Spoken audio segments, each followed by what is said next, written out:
नमस्ते। आज हम एक ऐसी मेडिकल कंडीशन के बारे में बात करने वाले हैं जिसके बारे में लोग अक्सर बात करने से हिचकिचाते हैं। लेकिन ये हैरान करने वाली बात है कि ये कितनी आम, कॉम्प्लेक्स और हाँ, दर्दनाक भी है। इसका नाम है एनल फिस्टुला। तो ये कौन सी दर्दनाक और छिपी हुई सुरंग है जो हर 1 लाख लोगों में से करीब 21 लोगों को अपनी चपेट में ले लेती है। ये एक ऐसी हेल्थ प्रॉब्लम है जिस पर ज्यादा चर्चा तो नहीं होती, पर ये न जाने कितने लोगों की जिंदगी पर असर डालती है। तो चलिए आज इसी के बारे में थोड़ा और जानते हैं। तो शुरुआत करते हैं बिल्कुल बेसिक से। आखिर ये एनल फिस्टुला है क्या चीज और ये बनता कैसे है? तो सीधे शब्दों में कहें तो एनल फिस्टुला एक तरह की पतली सी सुरंग है, एक ऐसा एबनॉर्मल कनेक्शन जो हमारी एनल कैनाल के अंदर से शुरू होकर गुदा के पास की स्किन तक बन जाता है। अब जाहिर है ये सुरंग वहां होनी नहीं चाहिए और इसी वजह से सारी दिक्कतें शुरू होती हैं। अच्छा, तो सवाल यह है कि ये सुरंग बनती कैसे है। देखिए, ज्यादातर केसेस में इसकी कहानी शुरू होती है एक छोटी सी एनल ग्लैंड के ब्लॉक होने से। जब ये ग्लैंड ब्लॉक होती है तो वहां एक फोड़ा, जिसे हम एब्सेस कहते हैं, वो बन जाता है। और फिर जब ये फोड़ा फटता है और उसका पस बाहर निकलता है ना, तो वो अपने पीछे एक रास्ता छोड़ जाता है। बस यही खाली रास्ता, यही सुरंग फिस्टुला कहलाती है। और इसके जो लक्षण हैं वो सच में बहुत परेशान करने वाले हो सकते हैं। सोचिए, लगातार डिस्चार्ज होना, चाहे वो पस हो या कोई और लिक्विड, साथ में दर्द और सूजन, ये सब मिलकर रोज की जिंदगी को बहुत मुश्किल बना देते हैं। और जाहिर है इससे किसी की भी क्वालिटी ऑफ लाइफ पर बहुत बुरा असर पड़ सकता है।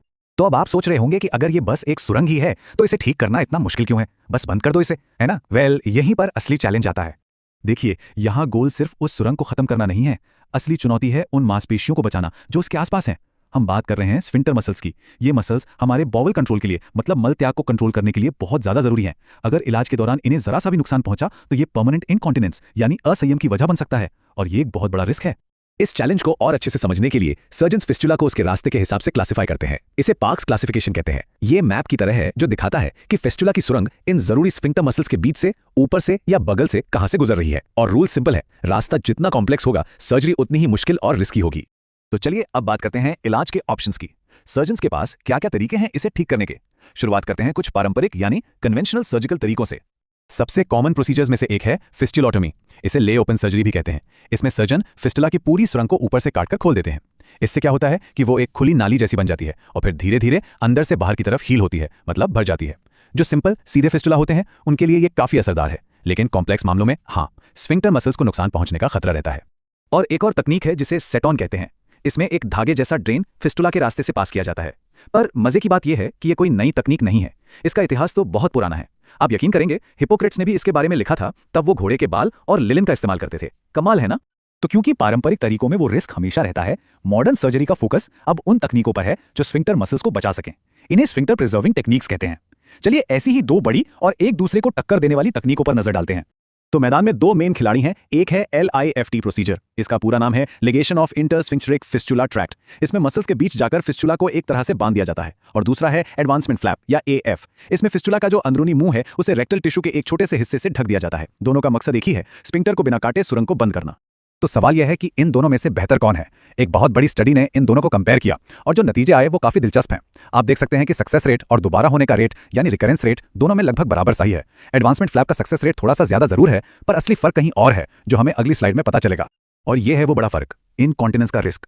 एडवांसमेंट फ्लैप के बाद नए इनकॉन्टिनेंस का खतरा करीब 8% देखा गया, जबकि लिफ्ट प्रोसीजर में यह सिर्फ 1.6% था। अब मरीज की क्वालिटी ऑफ लाइफ के नजरिए से देखें तो यह बहुत बहुत बड़ा अंतर है। अच्छा, अभी तक तो हम मॉडर्न सर्जरी की बात कर रहे थे, पर चलिए अब एक बिल्कुल अलग दुनिया में चलते हैं। एक ऐसा इलाज जो हमारी प्राचीन आयुर्वेदिक चिकित्सा से निकला है। इस तकनीक का नाम है क्षार सूत्र। इसमें किसी बड़ी सर्जरी की जरूरत नहीं होती, बल्कि एक खास तरह का मेडिकेटेड धागा इस्तेमाल होता है, जिस पर कई आयुर्वेदिक जड़ी बूटियों का लेप होता है। इस धागे को फिस्टुला की सुरंग के अंदर से पास कर दिया जाता है और यह धागा धीरे धीरे केमिकल एक्शन से उस सुरंग को अंदर से साफ करता है, काटता है और हील करता जाता है। सब कुछ अपने आप, बिना किसी बड़े कट के।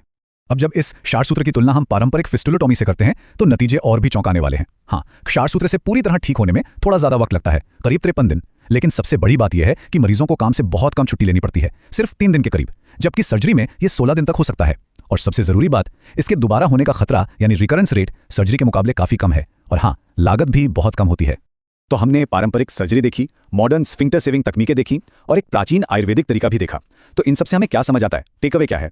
देखिए, सबसे बड़ी बात यह है कि इस बीमारी के लिए कोई एक बेस्ट इलाज नहीं है जो सब पर फिट हो जाए। यह एक बैलेंस बनाने वाली बात है। पहला और सबसे जरूरी गोल तो फिस्टुला को ठीक करना ही है, लेकिन उतनी ही बड़ी चुनौती है स्फिंक्टर की मांसपेशियों को बचाना।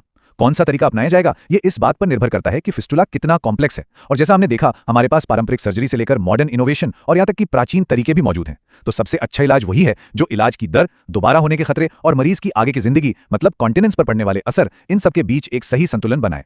तो जैसे जैसे मेडिकल साइंस आगे बढ़ रहा है, ये सवाल और भी जरूरी हो जाता है। क्या हम एक ऐसे भविष्य की ओर बढ़ रहे हैं जहां प्राचीन ज्ञान और मॉडर्न इनोवेशन मिलकर काम करेंगे, जहां हर मरीज के लिए उसकी खास जरूरत और फिस्टुला की बनावट के हिसाब से एक पर्सनलाइज्ड, एक बिल्कुल सब मेजर इलाज तैयार किया जा सकेगा? सोचने के लिए एक बहुत ही पावरफुल आइडिया है।